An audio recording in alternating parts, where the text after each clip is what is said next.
அன்னையாரின் பாத விரல்களை வணங்கிக் கொண்டு முறைப்படி தமிழ் அணியை வணங்கி தொன்மை சிறப்புடையாய் சொல் காப்பிய பேச்சுடையாய் விண்ணை அளந்திடும் வள்ளுவத்தை சூடியவள் கண்ணை கவர்ந்திடும் கால்களிலே தங்க வளையாபதி கால்களிலே காய்ச்சலமும் சிங்கார சிற்றிடையின் மேகலையும் வங்கத்து எல்லையுடன் பாய்ந்தோடிய கம்பன் கவி அத்தனையும் ஆரடியில் சரிந்த பேரழகியவள் முத்தினிய தமிழாம் என் ரத்தத்தில் கலந்தவளை நித்தம் நித்தம் என்ற என் தாய்மொழியாம் தமிழுக்கும் தன்னை விட உயர்ந்த இடத்தில் நிற்க வைக்க எங்களை தரணியால வைக்க முழு மூச்சையும் எங்களுக்காக உழைக்கும் ஆசிரியர் பெருமக்களை வணங்கி அறியாமையை சுருக்கி அறிவை பெருக்கி நாளை சூரியன் போல் ஒளி வீச காத்திருக்கும் என் இளங்கால காளையர்களே கன்னியர்களே வருங்கால தேவையர்களே எதிர்கால மேதைகளே உங்கள் அத்துணை பெயரையும் சிரம் தாழ்ந்து வணங்கி பேச போகிறேன் என் தலைப்பில் இறங்கி. என் பேர் அகிலா. நான் 7ஆம் வகுப்பு பாரதி பரிம பள்ளியில் படிக்கின்றேன். இன்று இங்கு கூடியுள்ள அனைவருக்கும் என் இனிய பொங்கல் தின நல்வாழ்த்துக்கள். நான் விரும்பும் தேச தலைவர் என்ற தலைப்பில் என் மனதில் ஆழ்ந்திருந்த ஒரு சில வார்த்தைகள் இதோ. என் விருப்பமான தேச தலைவர் என்றால் அது நிச்சயமாக டாக்டர் APJ அப்துல் கலாம் அவர்களே. டாக்டர் APJ அப்துல் கலாம் அவர்கள் ஒரு சாதாரணமான மீனவர் குடும்பத்தில் பிறந்து படிப்படியாக மேலேறி ஒரு சிறந்த குடியரசுத் தலைவராக மாறினார். உழைத்தால் எட்டாத உயரத்தை கூட எட்டிவிடலாம் என்று சொல்லி படிப்படியாக ஏறி குடியரசுத் தலைவர், விஞ்ஞானி என பல போராட்டங்களை வென்று அவரின் குறிக்கோளை அடைந்தார். தனது பதவியை விட பண்பு எவ்வளவோ மேலானது என்று கூறியது மட்டுமல்லாமல் தனது குடியரசுத் தலைவரான பதவியை பெற்றுக் கொண்டது மட்டுமல்லாமல் தனது எளிமையை அவர் ஒருபோதும் கைவிடவில்லை. கனவு காணுங்கள், அந்த கனவுக்காக உழையுங்கள், உழைத்தால் தான் அந்த கனவு உங்களிடம் அடையும். அந்த கனவு உங்களை தூங்க வைக்க விடாமல் உங்களை உழைக்க வைக்க வேண்டும் என்றும் அவர் கூறினார். முடிவாக சொல்ல வேண்டும் என்றால் டாக்டர் APJ அப்துல் கலாம் அவர்கள் என் விருப்பமான தேச தலைவர் மட்டுமல்ல, ஒவ்வொரு இளைஞர்களுக்கும் அவர் ஒரு சிறந்த எடுத்துக்காட்டு. இவ்வாறு இந்த சிறந்த நாளிலே நாம் அனைவரும் நம் உலகிற்கு பயன்படும் வகையில் வளர்வோம் என்றும் நாம் உறுதிமொழி எடுக்க வேண்டும் என்று கூறி பிறந்த மொழிகளுக்கிடையே சிறந்தே பிறந்தேன் என்ற என் தாய்மொழியாம் தமிழுக்கும் மற்றும் எனக்கு வாய்ப்பளித்தவர்களுக்கும் நன்றி கூறி விடைபெறுகிறேன். நன்றி, வணக்கம். வையத்தை பாலித்திட வைத்த பாட்டுத் தலைவன் என் பாரதியை வணங்கி ஆண்டுகள் ஆக ஆக வயது ஏற ஏற இளமை கூடும் பேரதிசயம் பெற்ற என் தமிழ் அன்னையை வணங்கி அறியாமையை சுருக்கி அறிவை பெருக்கி நாளை சூரியனை போல் ஒரு வீச காத்திருக்கும் என் இளம் காளையர்களே கன்னியர்களே வருங்கால தேவைகளே எதிர்கால மேதைகளே உங்கள் அத்தனை பேரையும் வணங்கி பேச போகிறேன் என் தலைப்பில் இறங்கி. என் பெயர் நாகநிதியா. நான் 7ஆம் வகுப்பு படிக்கின்றேன். இன்றைய பேச்சின் தலைப்பு நான் விரும்பும் தேச தலைவர். உண்மையிலேயே நான் விரும்பும் தேச தலைவர்களில் ஒருவர் வீரமங்கை வேலுநாச்சியார். ஆமாம், வீரமங்கை வேலுநாச்சியாரை பற்றி தான் பேச வந்திருக்கிறேன். முன்னுரை. தாய்மண்ணின் சுதந்திரத்திற்காக ஆங்கிலேயரை எதிர்த்து ஆயுதம் ஏந்திய முதல் இந்திய பெண்மணி, வீரத்தின் விளைநிலம், சிவகங்கையின் சிங்கம் வீரமங்கை வேலுநாச்சியாரை பற்றி பேசுவது பெருமிதம் அடைகிறேன். வீரமங்கை வேலுநாச்சியாரின் வாழ்க்கை வரலாறு. ராமநாதபுரம் மன்னர் செல்லபுத்து சேதுபதிக்கும் முத்தாத்தா நாச்சியாருக்கும் 1730ஆம் ஆண்டு மூத்த மகனாக பிறந்தார்.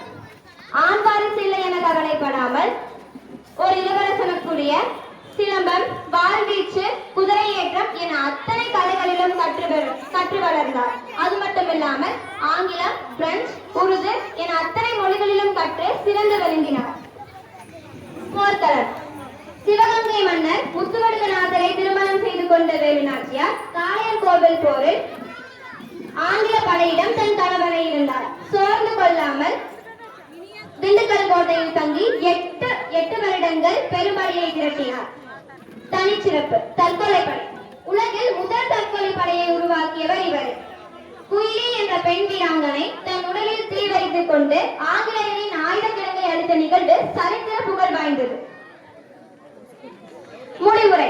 எத்தனையோ வீராங்கனைகள் பிறந்த மண்ணில் ஆங்கிலேயரை நடுங்க வைத்தவர் வேலுநாச்சியார். ஜான்சி ராணிக்கு முன்பே விடுதலை போரை தொடங்கி வெற்றி கண்டவர் இவர். சுட்டாலும் சங்க வெண்மை தரும், மிதித்தாலும் பூமி தாங்கி நிற்கும், தவித்தாலும் வானம் மழை கொடுக்கும், முயற்சியும் பயிற்சியும் எந்த கையில், முடிவு எப்பொழுதும் இறைவன் கையில். பேச வாய்ப்படுத்துவதற்கு நன்றி தெரிவித்துள்ளோம். எவர் அழிக்க நினைத்தாலும் அறியாமல் பெற்று என்றும் நினைத்திருக்கும் என் தாய்மொழியான தமிழை வணங்கி நான் உங்கள் முன்னால் பேசி எடுத்துக்கொண்ட தலைப்பு நான் விரும்பும் தேச தலைவர். நான் உங்கள் முன்னால் பேசி எடுத்துக்கொண்ட தலைப்பு விடுதலை போராட்ட வீரர் தீரன் சின்னமலை கவுண்டர். சிலம்பாட்டம், தடிவரிசை, மல்யுத்தம், வில்வித்தை, வாழ்வீச்சு என அத்தனை வீர விளையாட்டுகளிலும் நிபுணத்துவம் பெற்றிருந்தார் அந்த இளைஞர். தனது வீரத்தாலும் அசாத்திய திறமைகளாலும் தன் சொந்த ஊரான மேலப்பாளையத்தையும் தாண்டி அவரது பெயர் பரவத் தொடங்கியது. ஈரோடு, காங்கேயம், சென்னிமலை, சங்ககிரி என கொங்கு மண்டலத்தில் ஒலிக்கத் தொடங்கிய அந்த வீர குரல் ஒரு கட்டத்தில் இந்தியாவே கட்டியாண்ட ஆங்கிலேயரையே அதிர செய்தது. அந்த விடுதலை வீரரின் பெயர் தீரன் சின்னமலை. தீர்த்தகிரி என்ற இவரது இயற்பெயர் சின்னமலை என மாற்றமடைந்ததற்கு சில வரலாறுகள் கூறப்படுகின்றன. கொங்கு மண்டலம் முழுவதும் மைசூர் பேரரசின் ஆளுமைக்குள் இருந்த நேரம் மைசூர் அரசால் மக்களிடமிருந்து வசூலிக்கப்படும் வரி பணம் சங்ககிரி வழியாக கொண்டு செல்லப்பட்டது. அப்போது வேட்டையில் ஈடுபட்டிருந்த தீர்த்தகிரி அப்பணத்தை பறித்து ஏழை மக்களுக்கு கொடுத்தாராம். வரி பணத்தை கொண்டு சென்ற தண்டல்காரனிடம் சென்னிமலைக்கும் சிவன்மலைக்கும் இடையில் ஒரு சின்ன மலை பறித்தால் சொல் என கூறினாராம். அன்றிலிருந்து தீர்த்தகிரி சின்னமலை என அழைக்கப்பட்டதாக தெரிவிக்கப்படுகிறது. பிரிட்டிஷ் ஏகாதிபத்தியத்தை கடுமையாக எதிர்த்து வந்தவர் தீரன் சின்னமலை. 1782 ஆண்டு மைசூரை ஆண்ட ஹைதர் அலி மறைவுக்கு பின்னர் அரசராக பதவியேற்றார் அவரது மகன் திப்பு சுல்தான். மேலும் ஆங்கிலேயருடன் தொடர் யுத்தத்திலும் அவர் ஈடுபட்டு வந்தார்.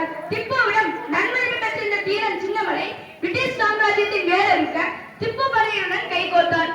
கொங்கு மண்டலத்தில் பெரும் செல்வாக்கு பெற்றிருந்த தீரன் சின்னமலை மைசூர் போர்களில் தனது முழு பலத்தையும் பிரயோகித்தார். பீரங்கி பிரயோகம், குறிவைத்து கையெறி குண்டு வீசுதல் என சின்னமலையின் போராட்டத்தை கண்டு பிரிட்டிஷார் கலைகின்றனர். அவருக்கு சிம்ம சொப்பனமாகி போனார் சின்னமலை. 1799 ஆண்டு நடைபெற்ற 4ஆம் மைசூர் போரின் போது களத்திலேயே மரணமடைந்தார் திப்பு சுல்தான். திப்புவின் மரணத்துக்கு பின்னர் அச்சூர் அருகே ஓடாவளியில் கோட்டை கட்டிய சின்னமலை பிரிட்டிஷாரை தாக்குவதற்காக சிவன்மலை அருகே இளைஞர்களுக்கு ஆயுத பயிற்சி அளிக்க தொடங்கினார். திப்பு படை இருந்த போது தனக்கு இருந்த நட்புகளையும் போரில் ஈடுபட்டவர்களையும் தன்னுடன் இணைந்து கொண்டார் தீரன் சின்னமலை. ஒரு சமயம் கர்னல் மேக்ஸ்வெல்லும் தீரன் சின்னமலையும் குதிரையில் வந்து நேருக்கு நேர் சந்திக்கின்றனர். அப்போது வாழ்வீச்சு நடக்கிறது. என்ன நடந்தது தெரியுமா? தீரன் சின்னமலை கர்னல் மேக்ஸ்வெல்லின் தலையை இளநீர் சீவுவதை போல சீவினாராம். 1807 ஆண்டு நடைபெற்ற போரின் போது சின்னமலையின் அதிரடி சிலம்பாட்டம் குறித்து இன்றைக்கும் கொங்கு மண்டலத்துக்காரர்கள் சிலாரித்து பேசுவதுண்டு. வீரத்தை சூழ்ச்சியாளர்கள் தானே வழக்கம். அதையெல்லாம் தீரன் சின்னமலை வாழ்க்கையிலும் நடந்தது. சின்னமலையை சிக்க வைக்க திட்டமிட்ட ஆங்கிலேய அரசு அவரது சமயக்காரர் நல்லப்பன் மூலம் பறிவித்தது. இறுதியாக அவரது சகோதரருடன் கைது செய்யப்பட்டார் தீரன் சின்னமலை. எந்த சங்கையில் தனது முதல் வேட்டையை சின்னமலை தூங்கினாரோ அதே சங்கையில் உள்ள மலைக்கோட்டைக்கு அழைத்து செல்லப்பட்ட தீரன் சின்னமலை 1805 ஆண்டு தூக்கிடப்பட்டார். அவர் உயிர் பிரிந்தாலும் மக்களுக்காக அவர் செய்த தொண்டு, இந்த நாட்டிற்காக அவர் செய்த போர்கள் வரலாற்றில் அளிக்க முடியாத அத்தியாயங்கள். பெரும்படையுடனும் செல்வாக்குடனும் வர வந்த ஆங்கிலேயர்கள் தீரன் சின்னமலையை கடைசி வரை நேரடியாக போரிட்டு வெல்ல முடியவில்லை என்பதே வீரத்தமிழின் வரலாறு. நன்றி, வணக்கம். இறைவனுக்கு முதல் வணக்கம், அவையோருக்கு அடுத்த வணக்கம். உரிமைகள் மறுக்கப்பட்டு, உடைமைகள் மறுக்கப்பட்டு, வளங்கள் கொள்ளையாடப்பட்டு, வாழ்க்கையில் மிச்சமின்றி எதுவும் இல்லாத போது பலர் உயிர் தீர போராடி பெற்ற சுதந்திரம். அந்த சுதந்திரத்தை அனுபவிக்கும் நாம் இன்று 79வது சுதந்திர தின நல்வாழ்த்துக்கள். என் தலைப்பு சுதந்திர போராட்ட வீரர்கள். அந்நியனின் ஆதிக்க பிடியிலிருந்து கட்டி வைக்கப்பட்டு சுதந்திரம் பெற்ற நாளை நினைவு கூறும் வகையில் நம் பாரத பிரதமர் அவர்கள் செங்கோட்டையில் ஜார்ஜ் கோட்டையில் கொடியேற்ற அனைத்து பள்ளிகளிலும் கல்லூரிகளிலும் அரசு அலுவலகங்களிலும் கொடியேற்றி இனிப்பும் கோட்டைகளுக்கு பரிசும் வழங்கி கொண்டாடும் விழாவே சுதந்திர தின விழா. சும்மா கிடைத்து விட்டதா இந்த சுதந்திரம்? எத்தனை கதையங்கள், எத்தனை போராட்டங்கள், எத்தனை உயிர்த்தியாகங்கள்.